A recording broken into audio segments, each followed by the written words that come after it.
FRANKENSTEIN, or the Modern Prometheus, by Mary Shelley. Section 8. Chapter 6. Clerval then put the following letter into my hands. It was from my own Elizabeth. My dearest cousin, you have been ill, very ill, and even the constant letters of dear kind Henry are not sufficient to reassure me on your account. You are forbidden to write, to hold a pen, yet one word from you, dear Victor, is necessary to calm our apprehensions. For a long time I have thought that each post would bring this line, and my persuasions have restrained my uncle from undertaking a journey to Ingolstadt. I have prevented his encountering the inconveniences and perhaps dangers of so long a journey, yet how often have I regretted not being able to perform it myself. I figure to myself that the task of attending on your sick-bed has devolved on some mercenary old nurse, who could never guess your wishes nor minister to them with the care and affection of your poor cousin. Yet that is over now. Clerval writes that indeed you are getting better. I eagerly hope that you will confirm this intelligence soon in your own handwriting. Get well, and return to us.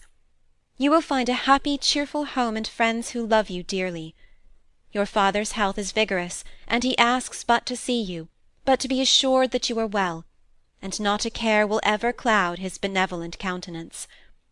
How pleased you would be to remark the improvement of our Ernest! He is now 16 and full of activity and spirit. He is desirous to be a true Swiss and to enter into foreign service, but we cannot part with him, at least until his elder brother returns to us. My uncle is not pleased with the idea of a military career in a distant country, but Ernest never had your powers of application. He looks upon study as an odious fetter. His time is spent in the open air, climbing the hills or rowing on the lake. I fear that he will become an idler, unless we yield the point and permit him to enter on the profession which he has selected. Little alteration, except the growth of our dear children, has taken place since you left us. The blue lake and snow-clad mountains, they never change, and I think our placid home and our contented hearts are regulated by the same immutable laws. My trifling occupations take up my time and amuse me, and I am rewarded for any exertions by seeing none but happy kind faces around me. Since you left us, but one change has taken place in our little household. Do you remember on what occasion Justine Moritz entered our family? Probably you do not. I will relate her history, therefore, in a few words. Madame Moritz, her mother, was a widow with 4 children, of whom Justine was the 3rd. This girl had always been the favourite of her father, but through a strange perversity her mother could not endure her, and after the death of Monsieur Moritz, treated her very ill. My aunt observed this, and when Justine was 12 years of age, prevailed on her mother to allow her to live at our house. The republican institutions of our country have produced simpler and happier manners than those which prevail in the great monarchies that surround it. Hence there is less distinction between the several classes of its inhabitants, and the lower orders, being neither so poor nor so despised, their manners are more refined and moral. A servant in Geneva does not mean the same thing as a servant in France and England. Justine, thus received in our family, learned the duties of a servant, a condition which, in our fortunate country, does not include the idea of ignorance and a sacrifice of the dignity of a human being. Justine, you may remember, was a great favourite of yours, and I recollect you once remarked that if you were in an ill humour, one glance from Justine could dissipate it, for the same reason that Ariosto gives concerning the beauty of Angelica. She looked so frank-hearted and happy. My aunt conceived a great attachment for her, by which she was induced to give her an education superior to that which she had at first intended. This benefit was fully repaid. Justine was the most grateful little creature in the world.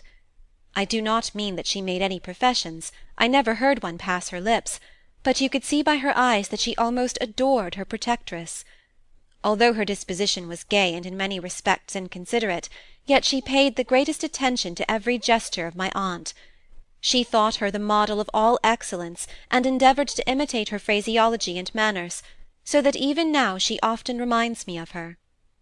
When my dearest aunt died, every one was too much occupied in their own grief to notice poor Justine, who had attended her during her illness with the most anxious affection. Poor Justine was very ill, but other trials were reserved for her. One by one her brothers and sister died, and her mother, with the exception of her neglected daughter, was left childless. The conscience of the woman was troubled. She began to think that the deaths of her favourites was a judgment from heaven to chastise her partiality. She was a Roman Catholic, and I believe her confessor confirmed the idea which she had conceived. Accordingly, a few months after your departure for Ingolstadt, Justine was called home by her repentant mother. Poor girl! She wept when she quitted our house. She was much altered since the death of my aunt. Grief had given softness and a winning mildness to her manners, which had before been remarkable for vivacity. Nor was her residence at her mother's house of a nature to restore her gaiety. The poor woman was very vacillating in her repentance. She sometimes begged Justine to forgive her unkindness, but much oftener accused her of having caused the deaths of her brothers and sister. Perpetual fretting at length threw Madame Moritz into a decline, which at first increased her irritability, but she is now at peace for ever. She died on the first approach of cold weather, at the beginning of this last winter. Justine has just returned to us, and I assure you I love her tenderly. She is very clever and gentle, and extremely pretty. As I mentioned before, her mien and her expression continually remind me of my dear aunt. I must say also a few words to you, my dear cousin, of little darling William. I wish you could see him. He is very tall of his age, with sweet, laughing blue eyes, dark eyelashes, and curling hair. When he smiles, 2 little dimples appear on each cheek, which are rosy with health. He has already had 1 or 2 little wives, but Louisa Biron is his favourite, a pretty little girl of 5 years of age.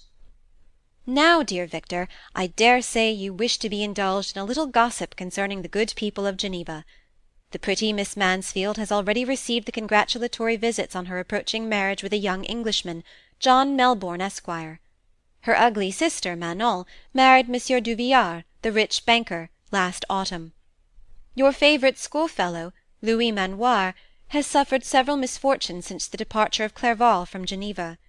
But he has already recovered his spirits, and is reported to be on the point of marrying a lively, pretty Frenchwoman, Madame Tavernier. She is a widow, and much older than Manoir, but she is very much admired, and a favourite with everybody. I have written myself into better spirits, dear cousin, but my anxiety returns upon me as I conclude. Write, dearest Victor. 1 line, 1 word will be a blessing to us. 10,000 thanks to Henry for his kindness, his affection, and his many letters. We are sincerely grateful. Adieu, my cousin. Take care of yourself, and I entreat you, write. Elizabeth Lavenza, Geneva, March 18th, 17 . "Dear, dear Elizabeth," I exclaimed when I had read her letter, "I will write instantly, and relieve them from the anxiety they must feel." I wrote, and this exertion greatly fatigued me, but my convalescence had commenced, and proceeded regularly. In another fortnight I was able to leave my chamber. One of my first duties on my recovery was to introduce Clerval to the several professors of the university. In doing this I underwent a kind of rough usage, ill befitting the wounds that my mind had sustained. Ever since the fatal night, the end of my labours, and the beginning of my misfortunes, I had conceived a violent antipathy even to the name of natural philosophy. When I was otherwise quite restored to health, the sight of a chemical instrument would renew all the agony of my nervous symptoms. Henry saw this, and had removed all my apparatus from my view. He had also changed my apartment, for he perceived that I acquired a dislike for the room which had previously been my laboratory. But these cares of Clerval were made of no avail when I visited the professors. Master Waldman inflicted torture when he praised, with kindness and warmth, the astonishing progress I had made in the sciences. He soon perceived that I disliked the subject, but not guessing the real cause, he attributed my feelings to modesty, and changed the subject from my improvement to the science itself, with a desire, as I evidently saw, of drawing me out. What could I do? He meant to please, and he tormented me. I felt as if he had placed carefully, one by one, in my view, those instruments which were to be afterwards used in putting me to a slow and cruel death. I writhed under his words, yet dared not exhibit the pain I felt. Clerval, whose eyes and feelings were always quick in discerning the sensations of others, declined the subject, alleging, in excuse, his total ignorance, and the conversation took a more general turn. I thanked my friend from my heart, but I did not speak. I saw plainly that he was surprised, but he never attempted to draw my secret from me, and although I loved him with a mixture of affection and reverence that knew no bounds, yet I could never persuade myself to confide in him that event which was so often present to my recollection, but which I feared the detail to another would only impress more deeply. Master Krempe was not equally docile, and in my condition at the time of almost insupportable sensitiveness, his harsh, blunt encomiums gave me even more pain than the benevolent approbation of Master Waldmann. "Damn the fellow!" cried he. "Why, Monsieur Clerval, I assure you he has outstripped us all. Stare if you please, but it is nevertheless true. A youngster who but a few years ago believed in Cornelius Agrippa as firmly as in the Gospel has now set himself at the head of the university, and if he's not soon pulled down, we shall all be out of countenance, continued he, observing my face expressive of suffering. Monsieur Frankenstein is modest, an excellent quality in a young man. Young men should be diffident of themselves, you know, Monsieur Clerval. I was myself when young, but that wears out in a very short time." Master Krempe had now commenced a eulogy on himself, which happily turned the conversation from a subject that was so annoying to me. Clerval had never sympathized in my tastes for natural science, and his literary pursuits differed wholly from those which had occupied me. He came to the university with the design of making himself complete master of the Oriental languages, and thus he should open a field for the plan of life he had marked out for himself. Resolved to pursue no inglorious career, he turned his eyes toward the East as affording scope for his spirit of enterprise. The Persian, Arabic, and Sanskrit languages engaged his attention, and I was easily induced to enter on the same studies. Idleness had ever been irksome to me, and now that I wished to fly from reflection and hated my former studies, I felt great relief in being the fellow-pupil with my friend, and found not only instruction but consolation in the works of the Orientalists. I did not, like him, attempt a critical knowledge of their dialects, for I did not contemplate making any other use of them than temporary amusement. I read merely to understand their meaning, and they well repaid my labours. Their melancholy is soothing, and their joy elevating, to a degree I never experienced in studying the authors of any other country. When you read their writings, life appears to consist in a warm sun and a garden of roses, in the smiles and frowns of a fair enemy, and the fire that consumes your own heart. How different from the manly and heroical poetry of Greece and Rome! Summer passed away in these occupations, and my return to Geneva was fixed for the latter end of autumn, but, being delayed by several accidents, winter and snow arrived, the roads were deemed impassable, and my journey was retarded until the ensuing spring. I felt this delay very bitterly, for I longed to see my native town and my beloved friends. My return had only been delayed so long from an unwillingness to leave Clerval in a strange place before he had become acquainted with any of its inhabitants. The winter, however, was spent cheerfully, and although the spring was uncommonly late, when it came its beauty compensated for its dilatoriness. The month of May had already commenced, and I expected the letter daily which was to fix the date of my departure, when Henry proposed a pedestrian tour in the environs of Ingolstadt, that I might bid a personal farewell to the country I had so long inhabited. I acceded with pleasure to this proposition. I was fond of exercise, and Clerval had always been my favourite companion in the ramble of this nature that I had taken among the scenes of my native country. We passed a fortnight in these perambulations.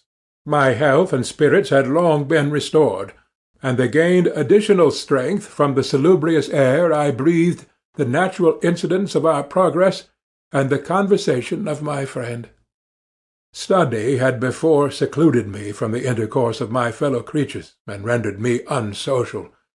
But Clerval called forth the better feelings of my heart. He again taught me to love the aspect of nature and the cheerful faces of children. Excellent friend! How sincerely did you love me, and endeavour to elevate my mind until it was on a level with your own! A selfish pursuit had cramped and narrowed me, until your gentleness and affection warmed and opened my senses. I became the same happy creature who, a few years ago, loved and beloved by all, had no sorrow or care, when happy, inanimate nature had the power of bestowing on me the most delightful sensations. A serene sky and verdant fields filled me with ecstasy. The present season was indeed divine. The flowers of spring bloomed in the hedges, while those of summer were already in bud. I was undisturbed by thoughts which during the preceding year had pressed upon me, notwithstanding my endeavours to throw them off, with an invincible burden. Henry rejoiced in my gaiety, and sincerely sympathized in my feelings. He exerted himself to amuse me, while he expressed the sensations that filled his soul.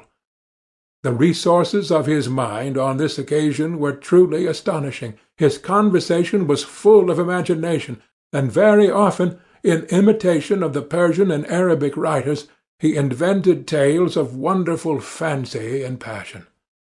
At other times he repeated my favourite poems, or drew me into arguments, which he supported with great ingenuity.